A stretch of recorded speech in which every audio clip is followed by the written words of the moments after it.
This is going to be our last session. Our speakers are very, I don't want to say that, but I mean, they understand that everybody's exhausted and that our translators, I would like to take the opportunity to thank. They've done an excellent job, and they are really exhausted themselves. So without a lot more to say, I would like to welcome my colleagues on the panel, and they will be speaking about proposals for fundamental system reform and sortition. The problem of the existence of Western democracies as they are, and the problems that the Westerners see in their own democracies, and of course in our part of the world, the many problems to achieve what we think would be the best form of democracy. And as we said, it's a process. There's no such thing as the perfect democracy. We are seeing people all over the world, as we've seen over the past couple of days, are rethinking democracy and thinking about new options, avenues that could offer solutions to the shortcomings or could better the process. And today we're going to be hearing first from Terry Bericius, who is a political scientist and a former member of the Vermont House of Representatives.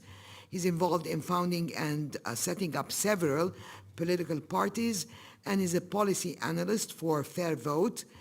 In recent years, he's focusing on researching and writing about non-electoral democracies, and he will be talking to us for 12 minutes.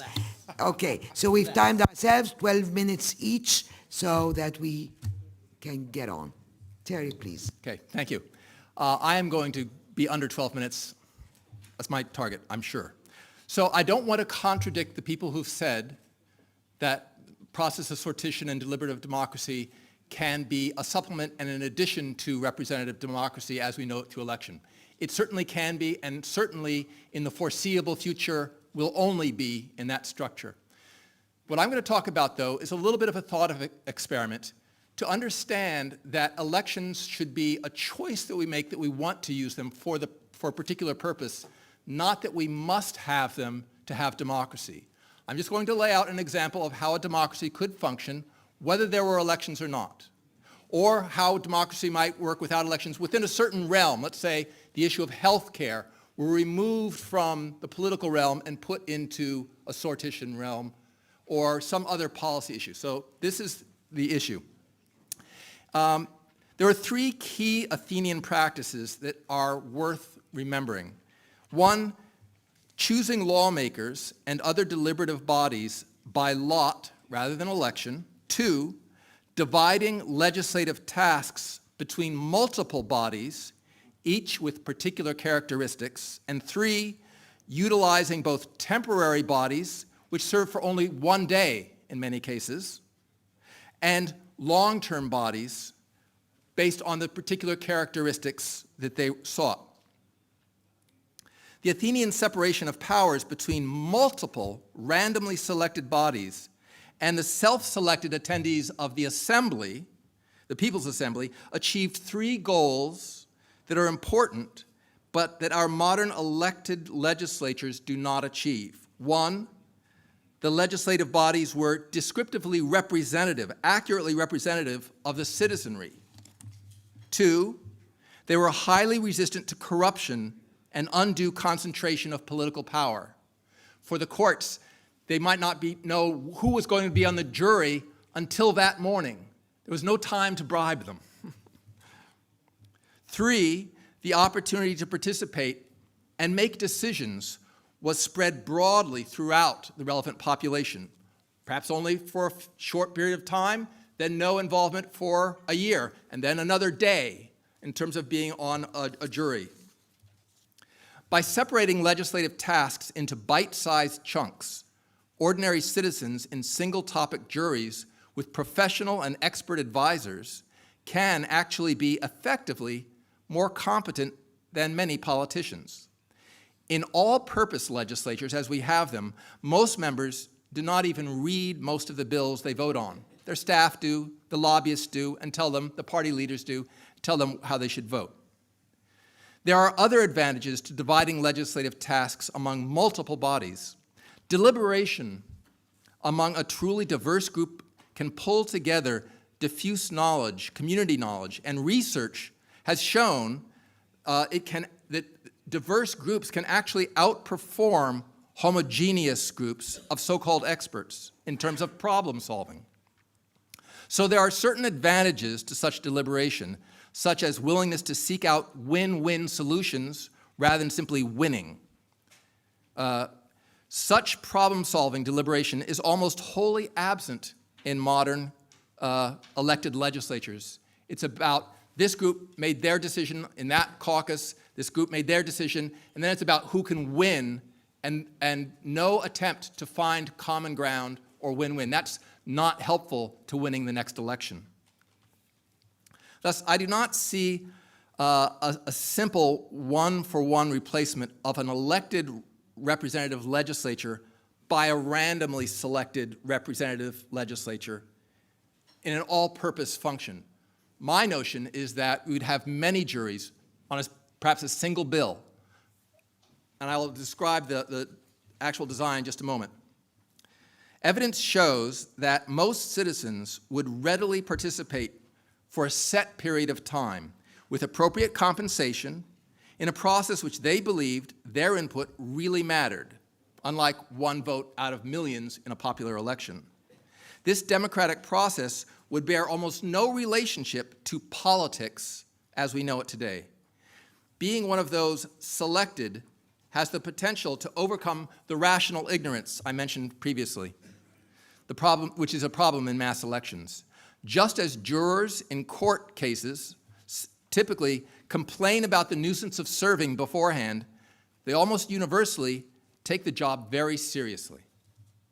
A key characteristic of any democratic use of sortition, however, involves the independence of the jury.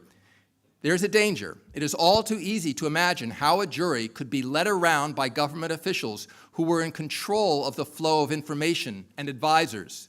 Indeed, sortition could be abused to create the illusion of public support for pet projects of government officials.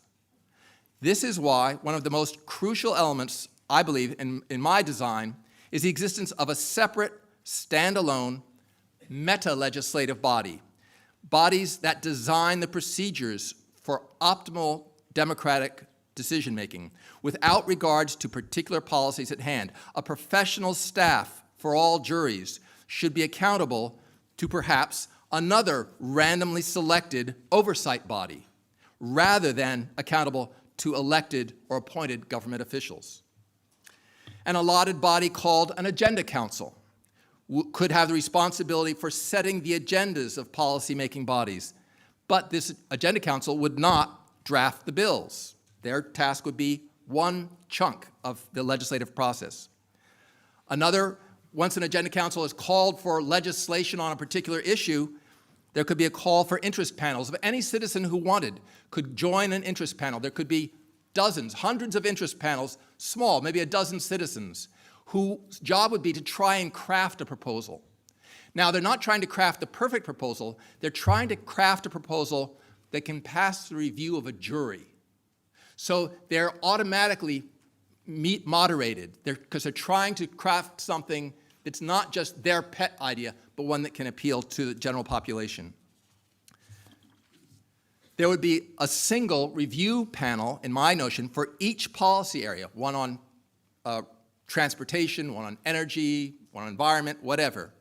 But this is how they would be divided, I would suggest would be designed by a council which would set up the rules, a rules council, again, of average citizens with professional staff and expert advisors.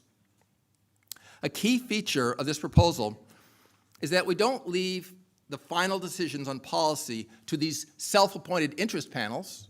We don't leave it to the review panels that would take all this input from all these interest panels to craft a single bill by amending them and melding them together or rejecting some. That's the review council. But they don't get to decide. Instead, a final jury, who might only serve for a week, come and listen to the pro and con presentations for and against that bill. And they can ask questions, bring in expert advisors, and then simply vote. By narrowing the tasks to listening to presentations and voting, the incentive of exercising actual power will increase willingness of citizens to participate and also the descriptive representativeness. In conclusion, this sortition model is scalable from a municipal to state, national, or international scale. The areas of jurisdiction are endlessly flexible, from relatively minor decisions up to and including all legislative tasks, to the exclusion of elections entirely, as a hypothetical, not in my lifetime, but as a hypothetical. Obviously, it is both practical and prudent to start on a small scale with narrow mandate. And in conclusion, I would simply say that this is a model which is not new. It's 3,000 years old. We're just updating it. Thank you. Thank you.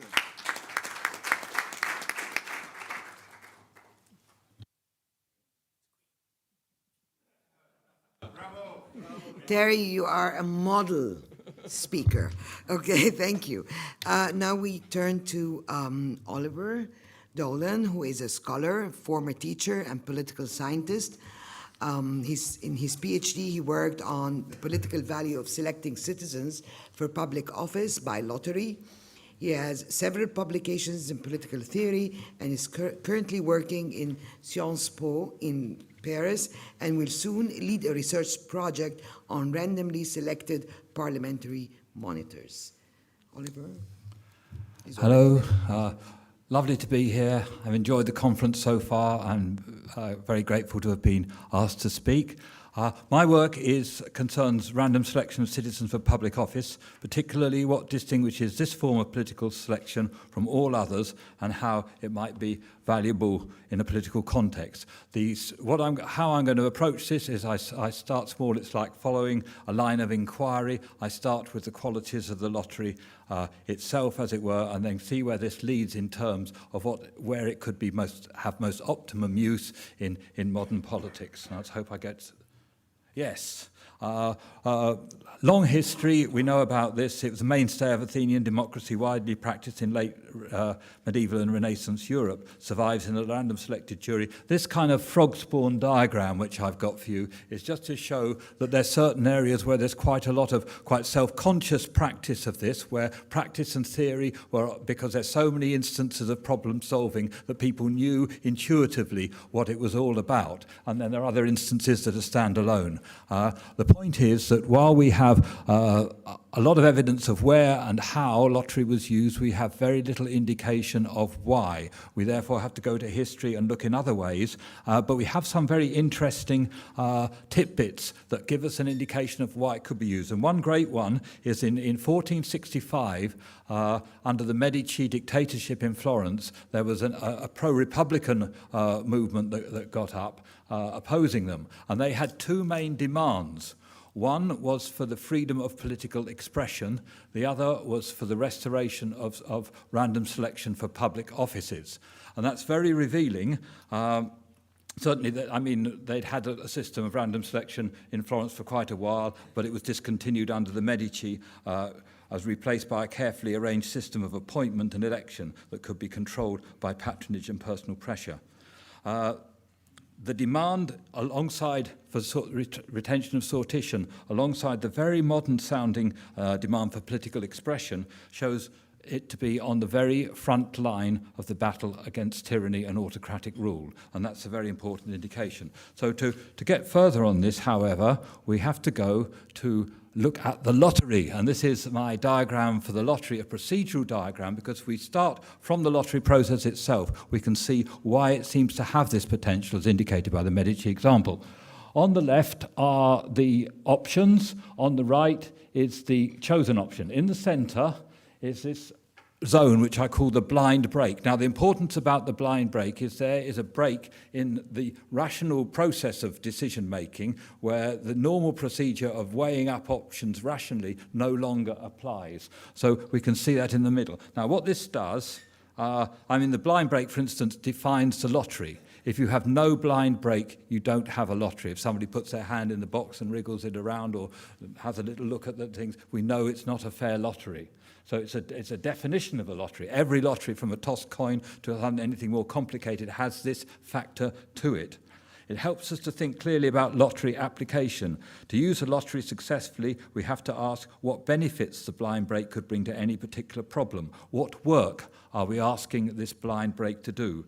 At the same time, this visual representation, we can see how the lottery involves rational choices in the formation of the pool and in the designation of the general quality of the end, the job specification, if it was. So this tells us that if we are worried about the capability, that people selected by random aren't capable of doing the job in hand, all we have to do is match up rationally the requirements of the job to the general requirements of those in the pool. So the argument from Socrates that that a lottery would necessarily produce incapable public officers is not really an argument about what a lottery does. This can be solved without changing the lottery. Now, if we continue to ask what happens in that blind break, the point is about a lottery is it is an artificial form of decision-making. It's mechanical.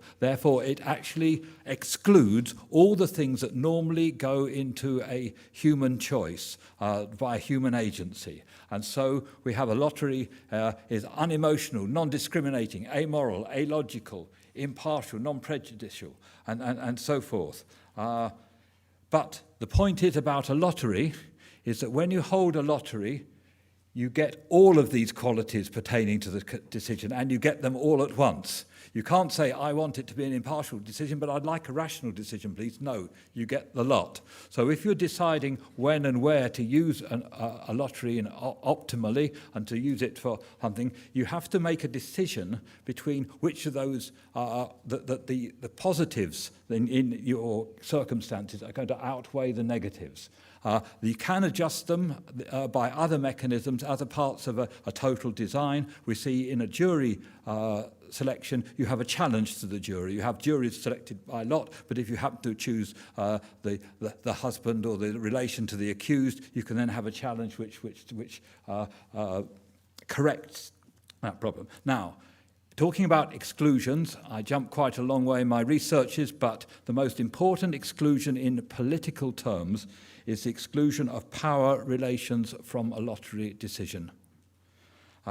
In random recruitment, this takes the form of limiting the power of appointment, a factor that's borne out by its regular deployment as a means of limiting corruption, and it also immediately explains something of its value in the Medici context that we saw before. It prevents the Medici from picking their people and putting them in places where they wanted them to go.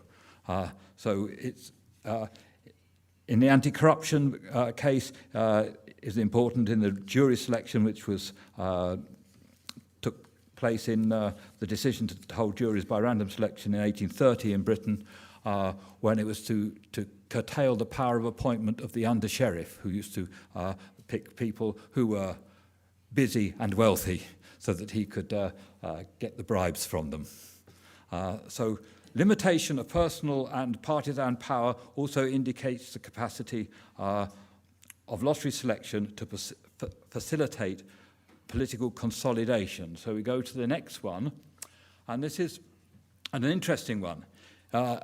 I've taken from Ostrom's book on governing the commons the idea that there were certain things, pre-political context, distribution of fishing grounds, pasture, other commonly held resources in early societies, but societies that are pre-political, in other words, there's no state control necessarily, decisions are taken locally.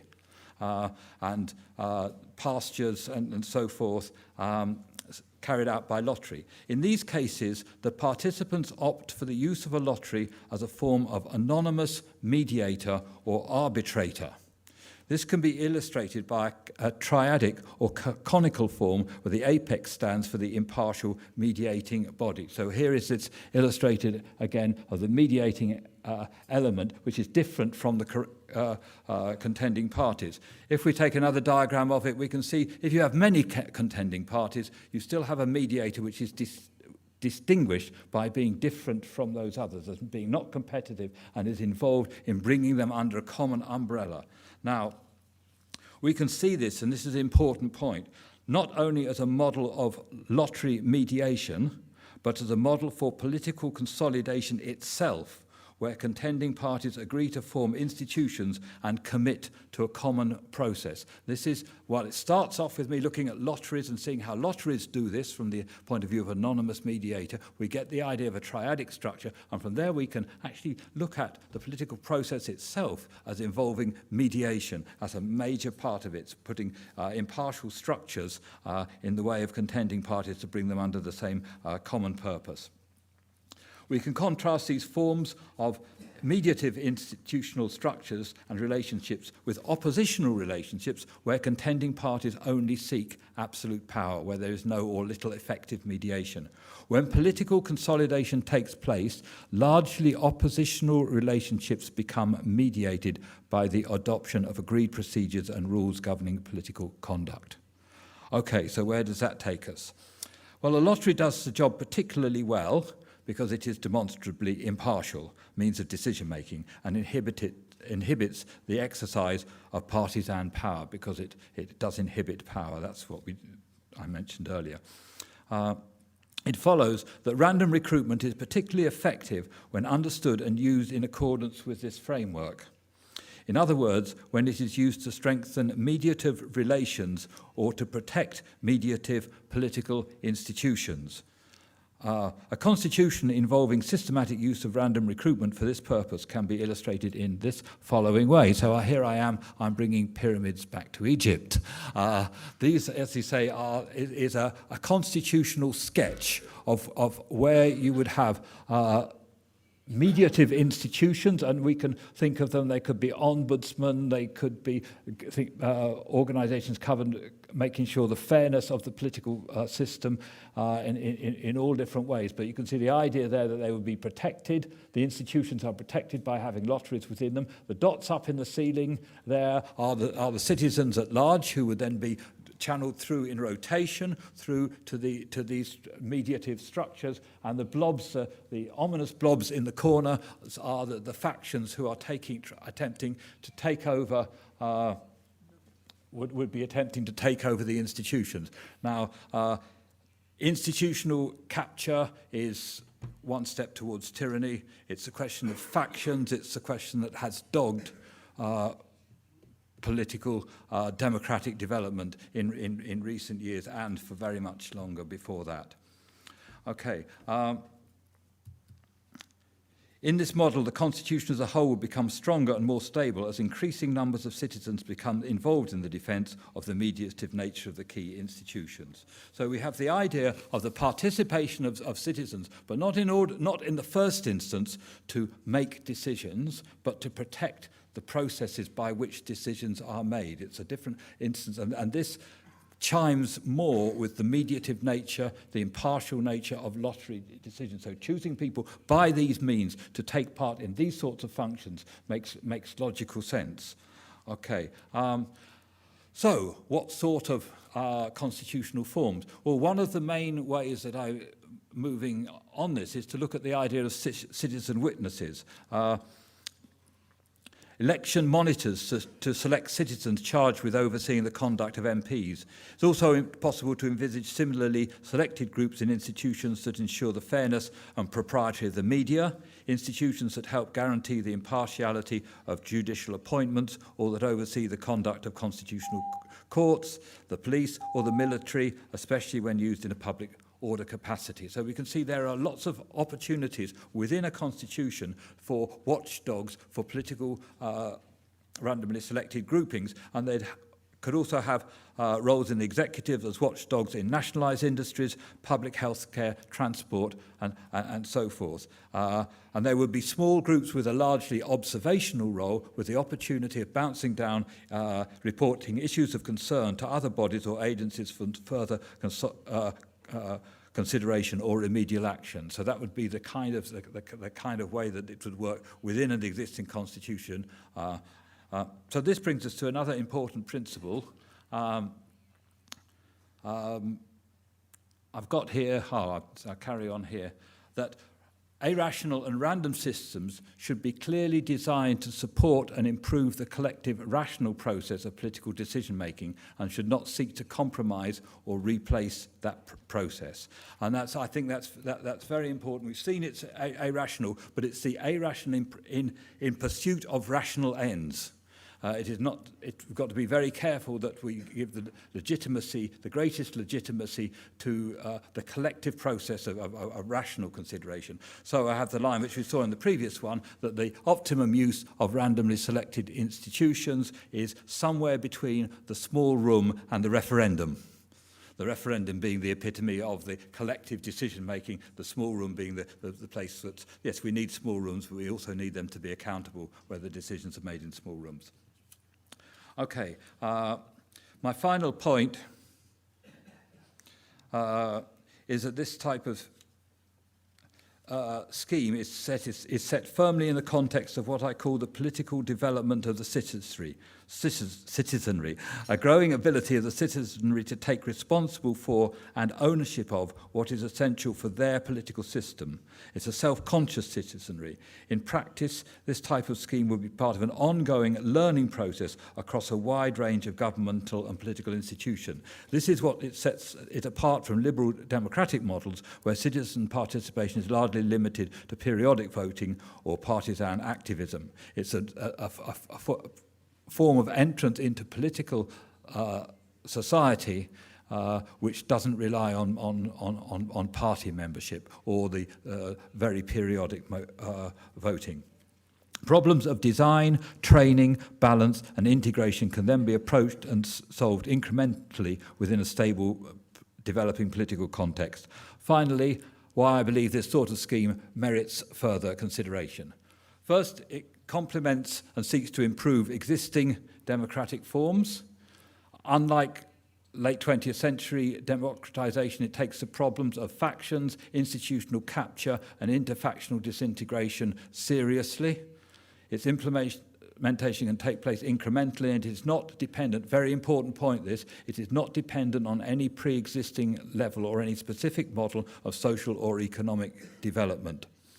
It is securely based on the qualities of the lottery process and an understanding of its practical political potential. I'm happy to give further details of possible schemes and of historical examples in response to questions.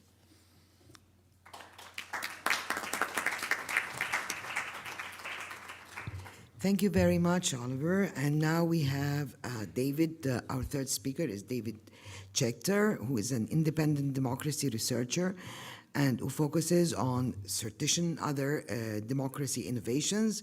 He is currently working on Sortition-based proposals worldwide and legislation to incorporate Sortition into local government in U.S. cities. David, the floor is yours. Shukran. This conference began with a quote from John Kennedy. "The great enemy of truth is not the lie, but the myth." I believe that the great enemy of the truth about democracy is also a myth. The myth that there is only one possible democratic way to choose representatives, through elections. As Dr. Serag Eldin suggested, we have been confusing one means of choosing, elections, with democracy itself. And as Dr. George Ishak said, in the 21st century, we should find new ways to select representatives. Sortition is one of those ways. Actually, it's not a new way, it's a very old way. It was used more than elections in ancient Athens, and people wrote about it 2,000 years ago here in Alexandria. My two colleagues have described specific proposals for incorporating sortition into political system design. I would like to talk about a whole set of proposals and a menu of options. I have been researching proposals like these, and I have co-authored one. I have found 18 such proposals so far, and I have had the pleasure of corresponding with the authors. They come from Australia, Denmark, France, Germany, Greece, Ireland, South Africa, the UK, and the US. Together, they represent many new possibilities for democracy. My talk will have three parts. First, I would like to review the rationale for the use of sortition and mini-publics, that is, representative samples of the public. I am also going to respond to some common objections to this idea. Second, I'm going to describe a menu of options for incorporating mini-publics into political systems. Third, I'm going to pose some important questions that have not yet been addressed within these proposals. I will begin with a basic question. Why would anyone want to incorporate mini-publics into government when we already have elected representatives? Here are 6 reasons. First, representation. Mini-publics are more representative of the people than elected bodies are. For example, in terms of class, gender, ethnicity, religion, life experience, and point of view. Second, diversity. Mini-publics are much more diverse in their perspectives than elected bodies, and diversity is one important asset for good decision-making. Third, independence. The members of mini-publics don't have to please campaign donors, party leaders, or the media. As Ian Walker pointed out, they can make decisions that would be very hard for elected bodies to make. Fourth, cooperation. Within elected bodies, the purpose of defeating other parties and winning future elections often makes cooperation difficult. In the United States, it recently led to shutting down the government in order to gain political advantage. Mini-publics are free from this imperative. Fifth, deliberation. By eliminating the competitive pressures of elections, sortition enables mini-publics to engage in real deliberation instead of the adversarial speech-making that we often see within elected bodies. Sixth, equality.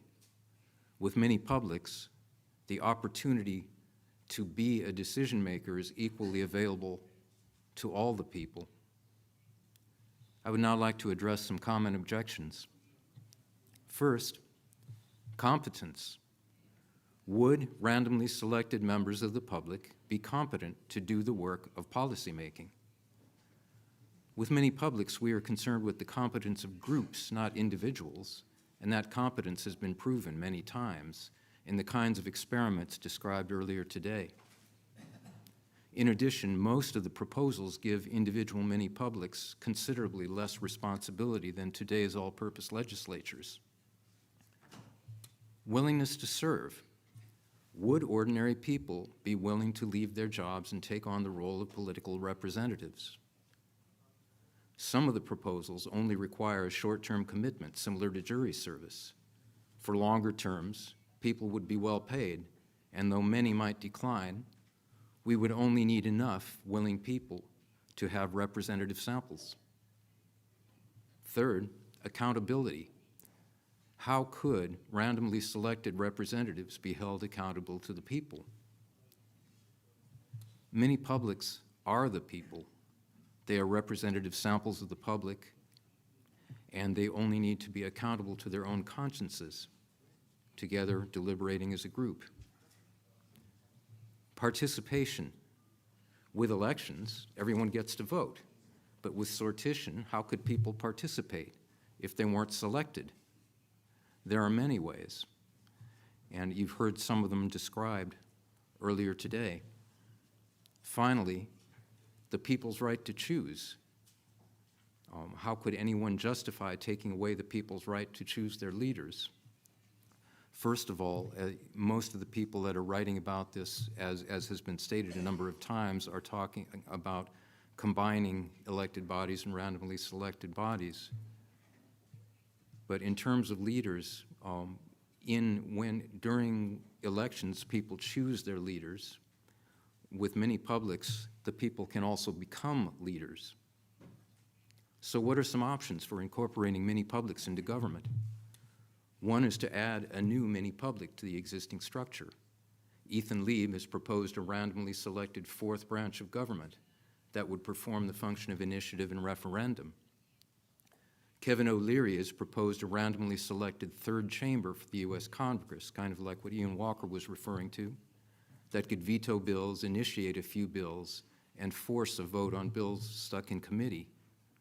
John McCormick in the U.S. and Lawrence Hamilton in South Africa have proposed what they call a People's Tribunate with similar powers and also some power to impeach public officials. Another option is a legislature with one chamber elected and the other randomly selected. The randomly selected chamber could have full legislative power, or the two chambers could have separate functions. Keith Sutherland in the UK and Leigh Gollop in Australia have proposed that the elected chamber could develop the legislation, the randomly selected chamber could decide. Ned Crosby has proposed a system for the United States with an elected Senate that would draft legislation and propose programs and agency directors, and a randomly selected House of Representatives that would make the final decisions. A third option is to replace the elected legislature entirely. Campbell Wallace in France has proposed a single randomly selected assembly with all legislative powers except setting their own salaries. John Gastel and Eric Olin Wright have proposed a randomly selected legislature for the U.S., a stratified random sample balanced by class, gender, and race. Alexander Guerrero has proposed a legislature composed of multiple randomly selected bodies organized by issue with separate bodies to coordinate across issues and resolve conflicts. Terry Borishes has also proposed a multi-body randomly selected legislature, but with the bodies divided by function. Terry and I together have proposed extending this model into the executive branch. And Dr. Mohammed Madkour asked this morning, how does sortition deal with making the executive accountable? In our proposal, the elected policy-making chief executive would be replaced by a public administrator who would be chosen by one mini-public, overseen by a different one, and, if necessary, removed by a jury. This would be a sortition-based version of the council-manager system of government that is used in many U.S. cities. An important question for all these proposals is how they could be implemented in a gradual, incremental way. The authors of these proposals have suggested 5 strategies.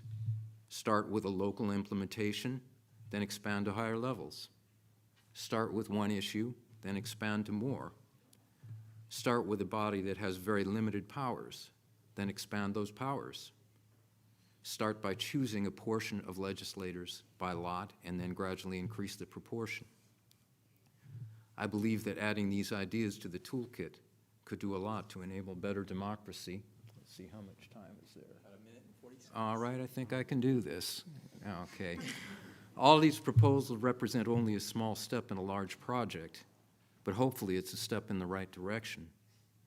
No one, none of us, no one in the world has all the answers. If we are going to invent better forms of democracy, we will need to invent them together. I would be glad to provide more detailed information, and I would welcome your questions and your ideas. Working together, I think we can find better forms of democracy for the 21st century. On behalf of myself and all my colleagues today. I want to thank all of you for choosing to spend this whole day listening to all these out-of-box ideas. And to Dr. Sera Geldin and our hosts at the library, I would like to say, shukran gazilan wa shukran gazilan ala husn di'afitkum.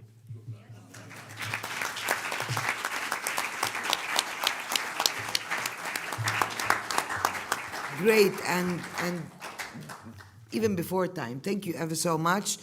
I think we're just gonna take like 3 questions, please, because we really have to get on with that. Okay, Your Excellency, please.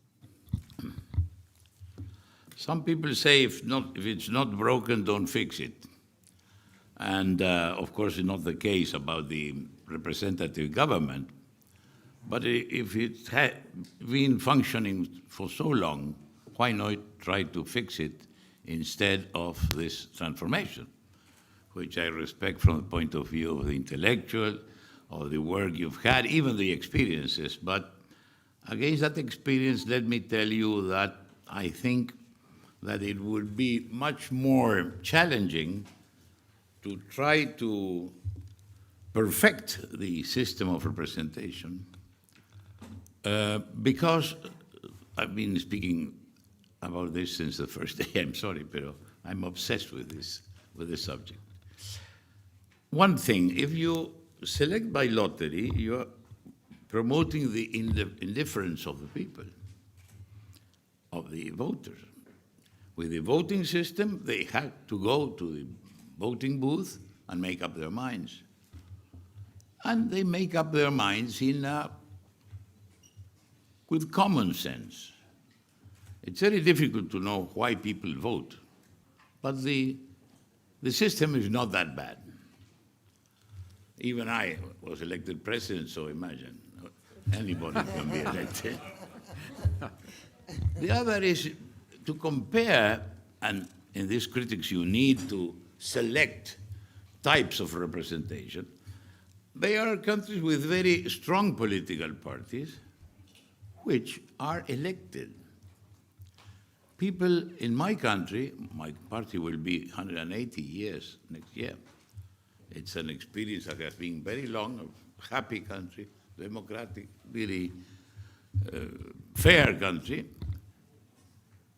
People vote for the party. Even our law is that you vote for the party and then for the candidate, because you add all the votes for the party. The parties will disappear in this selection by lottery. And some of the parties have put their seal because there is a continuation of generations with ideas that separate us from the other parties and that have been promoted from the opposition and sometimes obtained through government. And the representation of the democratic system, of course, it is asked to do a very difficult job.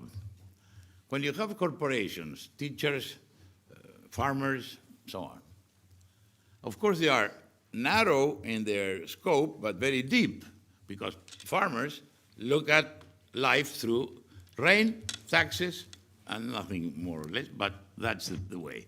The teachers, salary, hours of work, and so on, there you get deep interest, but narrow because it's not the whole of society. The challenge of the parties, what the Constitution gives, and it's very difficult for parties, is to find the common denominator between owners, laborers, farmers, retired policemen, and so on. How many segments you have in society now? It's tremendous, the multiplicity of interests.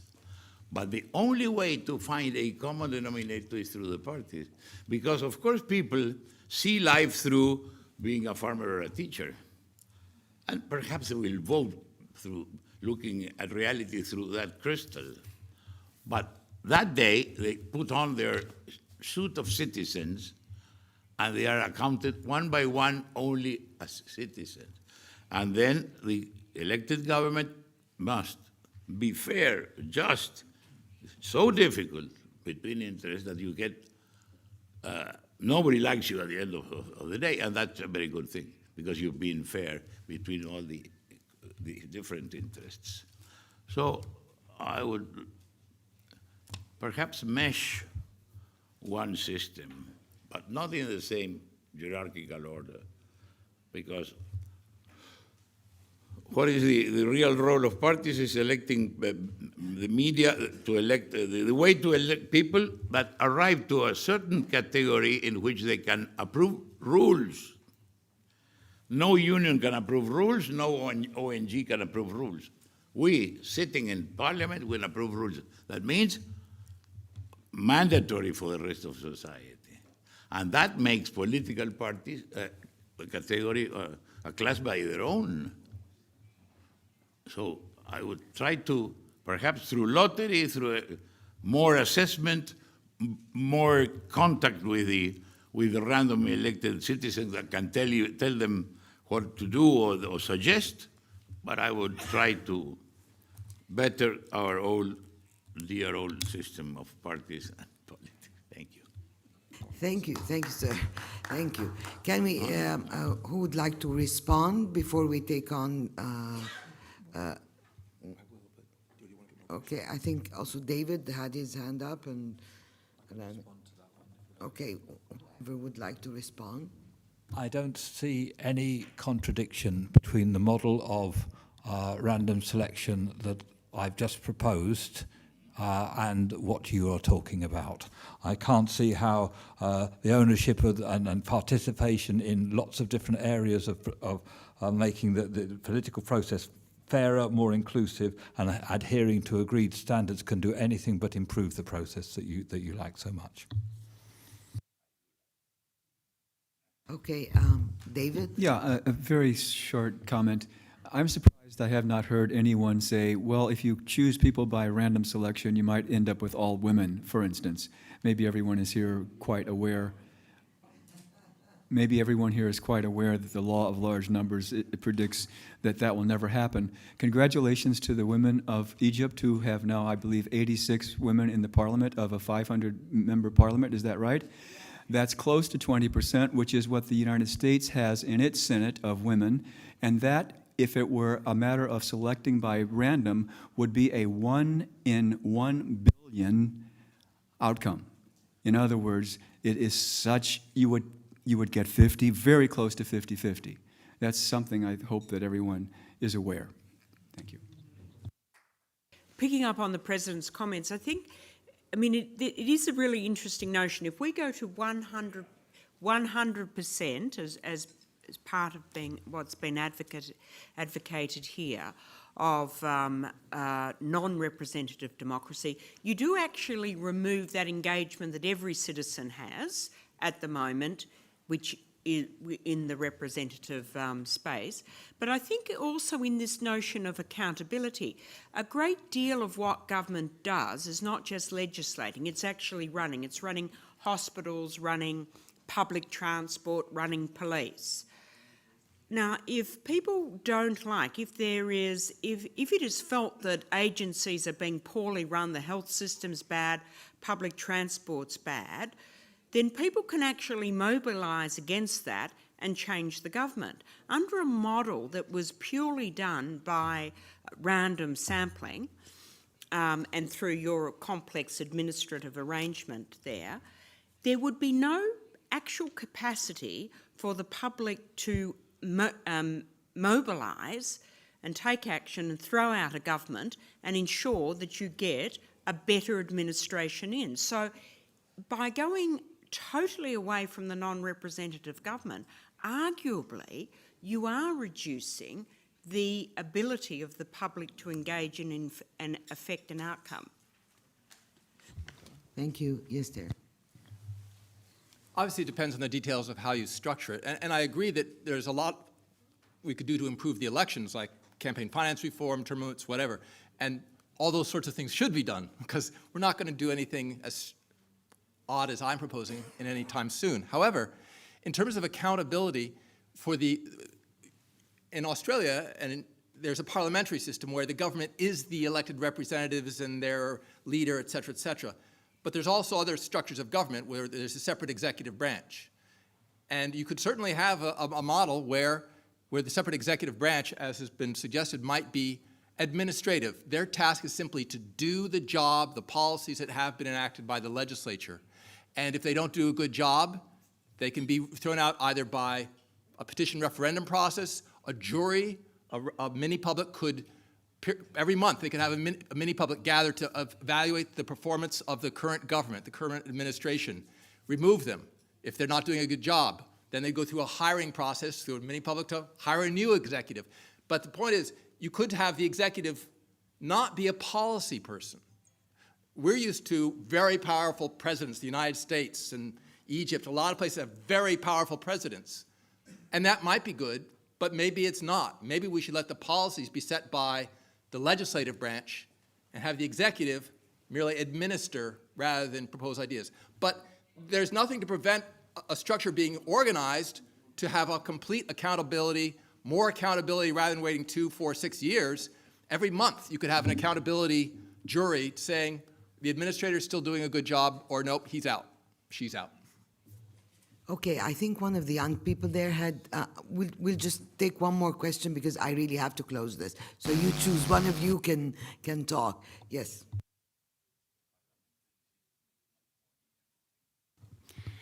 Hello. Sorry, but I will ask my question in Arabic. Since the beginning of the conference, you've been talking about democracy for the 21st century and how we can develop it so that it copes with the new century. But I have a question. How do we convince Arab nations to implement democracy? And they see countries, democratic countries that implement democracy, who claim to do that, but they have some negative aspects and they suffer some negative aspects of democracy. Of course, it is what is negative here is implementation, not the democracy itself. And as Dr. Anna said before, that when she said that when she went to Libya, the Libyans said, leave us be. They do not want any interference from foreigners. And so how are they going to accept foreign democracy? How do we convince our nations to implement these models and to implement them correctly? We're just doing that, but for the panel, the young lady here is asking, we've been talking in the conference about democracy, and for the 21st century, and yet there are shortcomings in the West. So how are we going to convince the people in the Arab world that democracy, with all its shortcomings, can be applied here? And she mentioned the case of Libya, when I think Dr. Farida said that we don't want to, Anna, yes, okay. But I think also Dr. Farida had mentioned that yesterday. Why should we take this foreign model? We really are not thinking about it like that. How are we going to convince the people in the Arab world to adopt democracy? I think that's beyond my... I can start off with the idea from our point of view that I'm not suggesting that the model is in any way complete or in any way reflects the full potential or possibilities of democracy. One of the biggest problems that I've encountered over the last few days is, and previously in my studies, is the idea that the democratization program that's taken place since about 1983, from when the National Endowment for Democracy set up, it answers all the questions. One of the biggest problems I've come across is the failure of the democratization program to take factions seriously and factional breakdown. And I think we would be as for developing democracies, we have to look further than the model that is supplied by the West, which has taken many years to. We have to look, and that's particularly why I'm looking at the anti-factional potential random selection and the involvement of citizens not through parties but through the defence of the political system itself. So the encouragement is not to take the model but to look very, very critically at the model and invent according to one's own needs.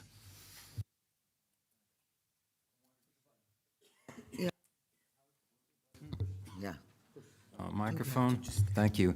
I wanted to say two things. First, none of us, all of us that are here talking about the out-of-the-box ideas, none of us think that the democracies in our countries are working so well that we should go and export them. We all have big problems. I live in the United States. A lot of people in the United States think we're the most wonderful democracy in the world. People are familiar with the problems. Second, my purpose here and our purpose here is not to say we have the answers here, go use them in Egypt. It's more like we are trying to find some answers. We think we could have some ideas. In terms of your question about what to do, learn some more about these ideas, expand your thinking, think what would work for you, tell us some new ideas. You will see some things that we don't see. We can learn. Then maybe we see some things that you don't see. We can't do this separately. Worldwide, together, we can figure out a new form of democracy, or many, for the 21st century. Okay, thank you so much. That was a very hopeful note. Thank you all very much. I think we will just stop here and we will all just go there, and Dr. Sirajuddin will come to the podium to just sum up in a few minutes and, you know, end this conference. Thank you all. Thank you to the panel. Please join me in thanking our three speakers. Well, ladies and gentlemen, this has been quite a marathon, I think, and I welcome all those who have managed to have the stamina to go through these 3 days. Before I try the almost impossible task of summarizing and pulling together everything that was said, I would like to ask you to join me, first and foremost, into thanking some of the people who have made all this possible. So I ask you not to applaud until I finish all the names I want to name, but I think it's important. And I'll start with our interpreters. But above all, no applause. Please wait till we finish, because we have a lot of people that need to be. All right. Okay. Luis Alberto Lurcal applauds you, ladies and. All right. Okay. Now, the maestro of this whole team and all the work that's been done here has been, of course, Azza Al-Khouli, whom you know very well. So Azza, applause to everybody. Now, I then have 10 lists to say. First, Dr. Maha Maaz and her team in the Center for Democratic Studies and Social Peace, and who organized the event. Dr. Sharif Riyad and Mrs. Heba Rafai and the Public Relations team. Mrs. Noha Omar and the Publishing Department. Mrs. Radwal Amir and Mr. Muhammad Mahmoud and the Conference Center team, those who run this conference center. And Mrs. Umnea Abd Tawab and the Travel Unit team. General Ahmed Gihad and his Internal Security team. Dr. Khalid Azab and his media team. And Mrs. Dina Abulaila and the studio team, Mrs. Hanan Munir and the team of secretaries, who we always forget. Only when something goes wrong, we say, why wasn't it done? When everything goes right, nobody remembers that they did all the work. And also so many more of our colleagues who have come in, including the volunteers. So a hand for all of them.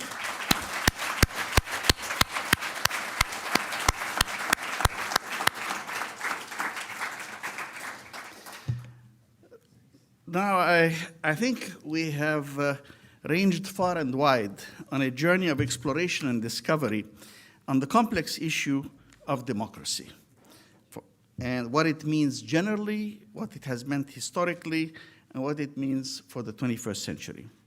We looked back at the evolution of systems of governance in the West and in the East. We identified the major milestones of that evolution. In fact, the exhibition that accompanied the conference showed the major documents that marked these milestones. But we concluded, in effect, that the key stages of democracy in terms of content were, first of all, limiting the absolute rights of the monarch or the ruler. Secondly, guaranteeing some fundamental rights to the subjects, not yet citizens, but subjects. Then creating a social contract between government and governed. Then limiting the power of government through separation of powers or other techniques.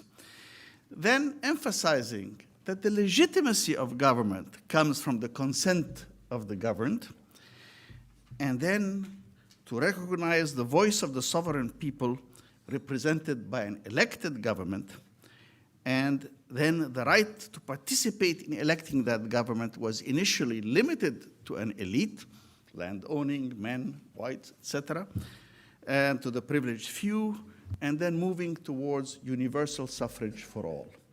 That is pretty much how democracy has evolved as far as we can tell. That left me with three questions which I posed at the beginning. Are the current modes of operation of democratic systems delivering the desired outcomes, equity, justice, etc., etc.? And say, well, no, or at least not enough. That is why there is a dissatisfaction among the citizens. I asked also, are we confusing means, which is elections, with results, the desired outcomes, equity, justice, etc.? Well, too frequently some observers make that mistake. And then I asked, well, can we improve on what we have? Are there new instruments that we could incorporate into our democratic models that would bring us closer to these desired outcomes? And I'll come back to that because that was the subject of today. Now, in general, I am extremely optimistic because if President Luis Alberto Lacalle says the party is 180 years old, which is quite an achievement, you have to remember we are in Egypt. And in Egypt, we have the Stela of Narmer, 3100 BC, which was the start of centralized government. So we are the only country in the world that had 5,100 years of central government, not provincial, central government. Power of the central government has been placed in a pharaoh for 3,000 years, in subsequent regimes in other forms. And it's been largely the same boundaries that we have with the people living in the same little valley that we know. There's no such historical continuity. Mesopotamia has had many different empires.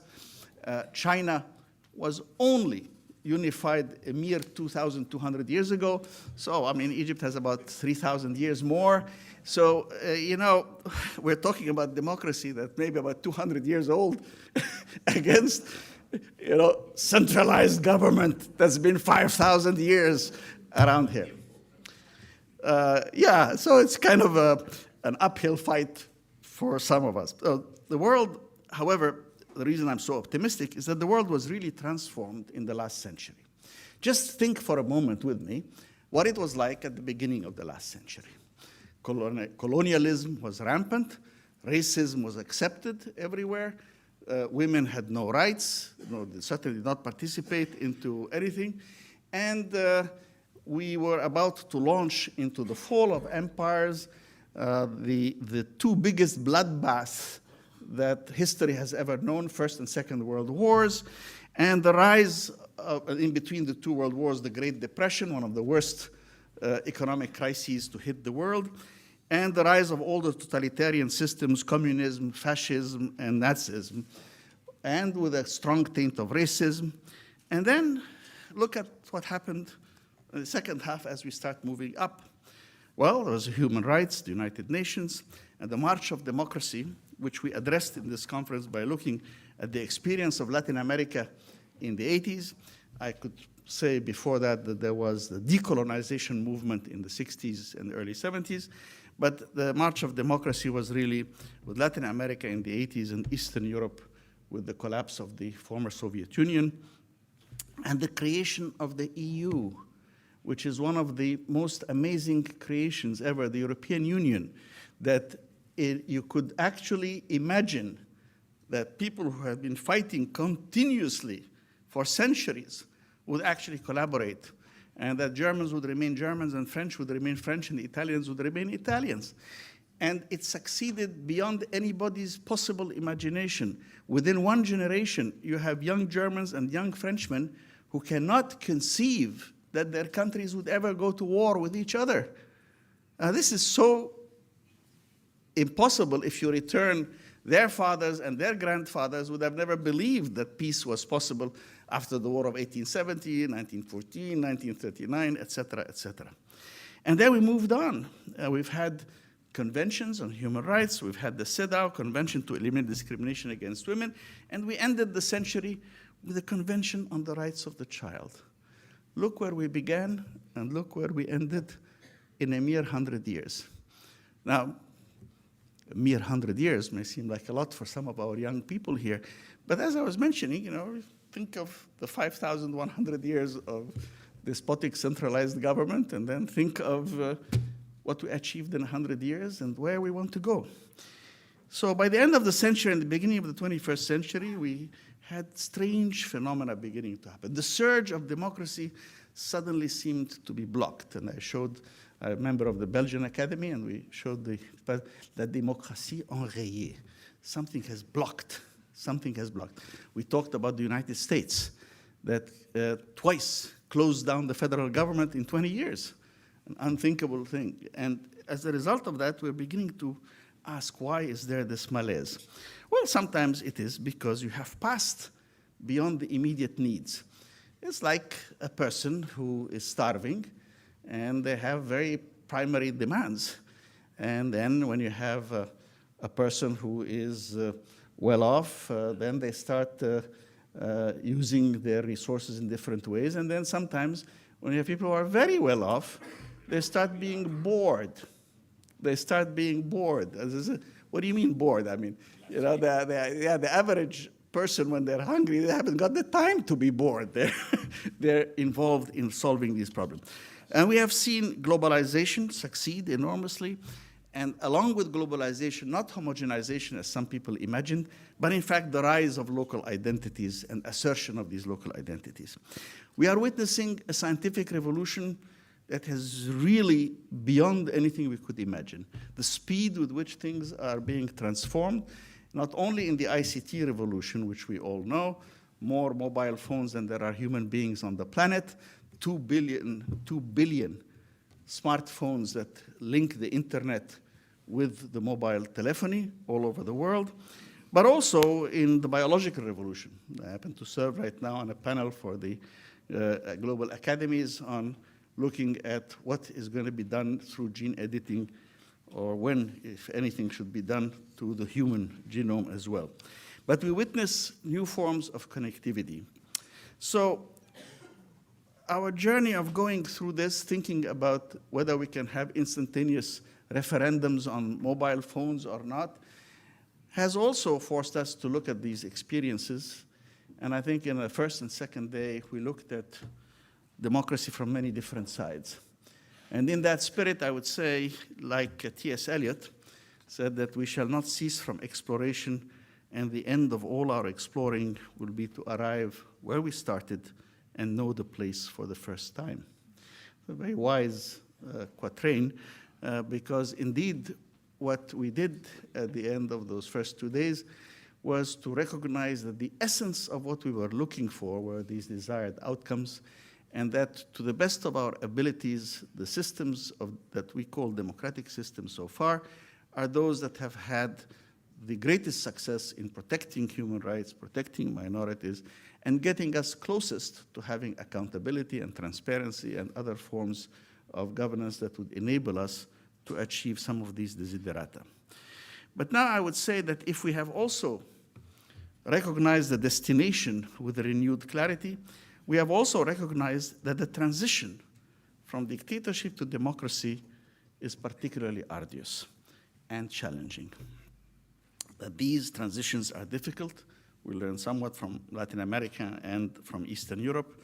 But we look at our own region here, the MENA region, and it is mired in conflict. Corruption runs from the lowest bureaucrats to some of the custodians of the highest offices. Oligarchs are emerging between the cracks of the breaking old systems as the new systems are not fully formed.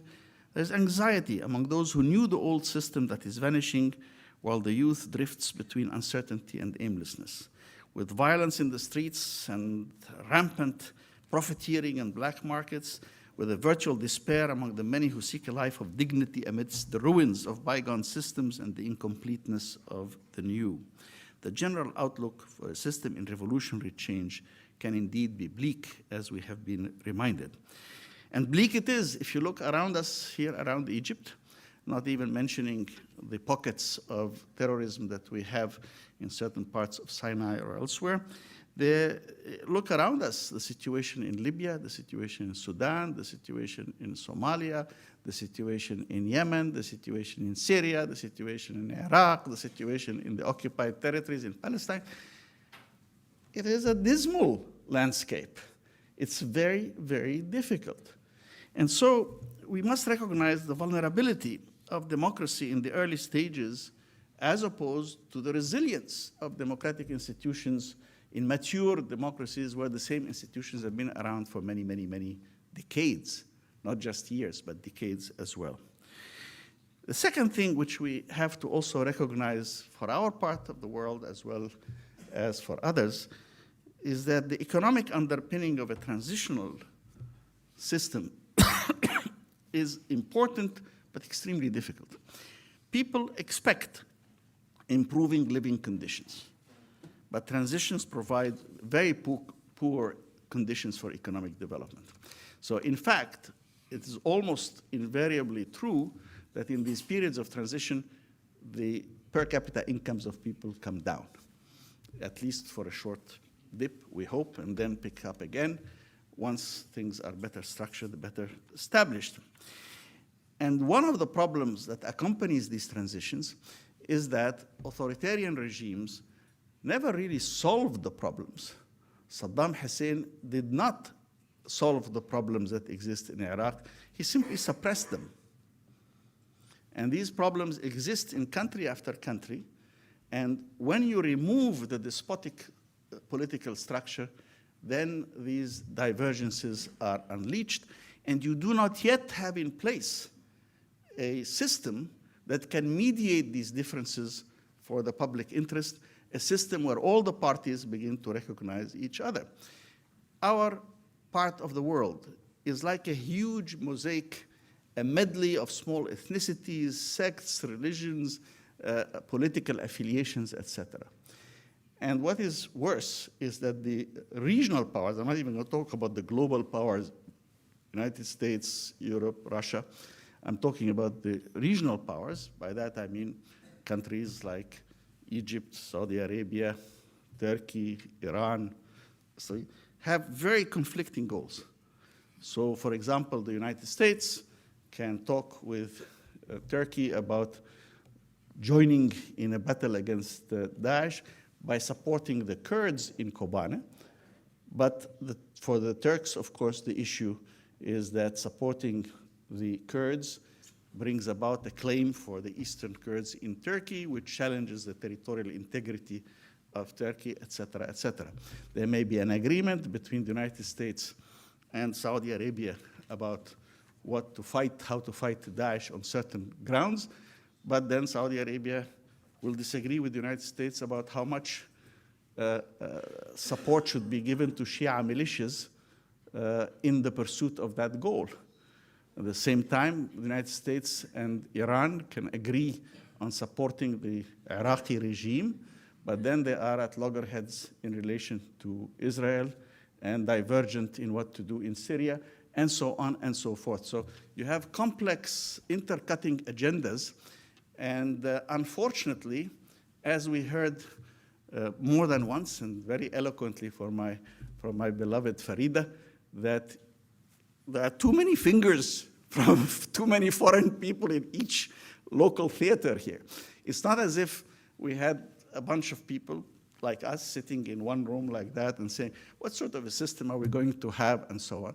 There are people who are bringing in guns, there are people who are bringing in weapons, there are people bringing in money, and they're all interfering in this process. At a time when there is no yet strong enough government to be able to do that as we replace the formal centralized structure. Now, in some of these cases, the role of individual leaders becomes very important. I cited the examples of Mandela and Tutu and others, and certainly we also were delighted that the quartet in Tunisia won the Nobel Peace Prize this year. But the question of how much you go for an individual leader, or the role of an individual leader, charismatic or otherwise, because that, again, individualizes the case, whereas in democracy, we want to institutionalize. Rather than individualize, you want to institutionalize. Rather than having something subjective, I like Mandela, I trust him, whatever he says, I will support, as opposed to saying, I believe in this system, and whoever wins in this system, I will accept the result. It's not the same, not the same. And there are rare people who actually, once they are, have the support of the people, do not, in fact, use it. George Washington was one of those who said 2 terms is enough and went back to his plantation. And for 150 years, that example was strong enough until Franklin Roosevelt broke it. But no other president dared to have a 3rd term until Franklin Roosevelt 150 years later. But that self-restraint that somebody like George Washington did is very rare. So anyway, we understand all these lessons of history. We also understand the analytical analysis of our situation and the shortcomings and challenges we have. But we also said that in this conference, we want to make use of all these wonderful people who are here, and not just criticize, but to look for new instruments, new ideas on how we can improve. Now, some of these ideas are well known. We talked about campaign finance, we talked about limiting television time, we talked about some of these instruments. Somebody said other instruments are going to emerge out of the new social connectivity, etc. Maybe so. But we also wanted to think out of the box. And we explored the answers to my 3rd question. Are there new instruments that we could incorporate into our democratic models that would bring us closer to these desired outcomes? So we looked at sortition, we looked at examples of deliberative democracy, and the arguments for seeing this as a useful and effective complement rather than a substitute to the usual elective processes. We also discussed the values of local government, decentralization and other mechanisms to reduce the concentration of power and the support of representative democracy and its emerging, morphing into participatory democracy. We need institutional developments.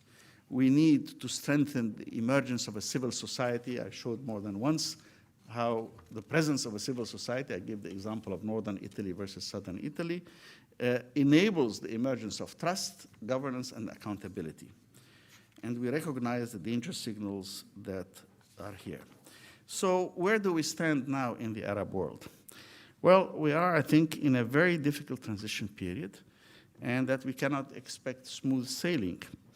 I like poetry, so I will refer to a passage that is well known to many.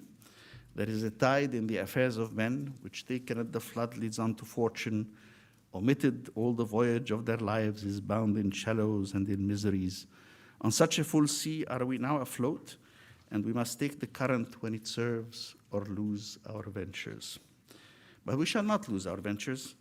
Why? Because our young people will create the better future which our generations have not yet been able to achieve. Okay, but what about those of us? I'm not going to say those of you, those of us who are not so young anymore. Well, years may wrinkle the skin, but to give up our ideals wrinkles the soul. The years may mark our face, diminish our physical vigor, whiten our hair, limit our eyesight, but we remain young at heart if You are as young as your faith, as old as your doubt. You are as young as your dreams, as old as your cynicism. You are as young as your self-confidence, as old as your fear. You are as young as your hope and as old as your despair. And you will remain young as long as you believe in the beauty of your dreams, that you believe in hope, cheer, and courage, and only if you give in to pessimism and lose your heart to cynicism, then and only then are you grown old. And then indeed, as Douglas MacArthur said, you just fade away. But the dreams will not fade away. The dreams are there, for they inspire us all to new levels of effort. To look at democracy, as Amartya said, quoted as saying it, democracy is an equal authorship of a collective life. To look at our legislative tasks and think of them as fashioning the wise constraints that make people free.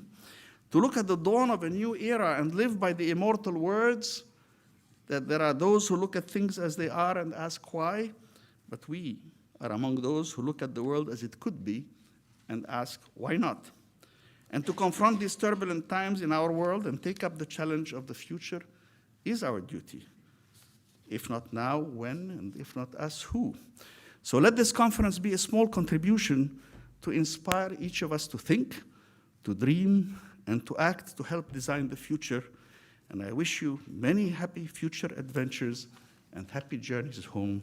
Thank you, each and every one. We are adjourned.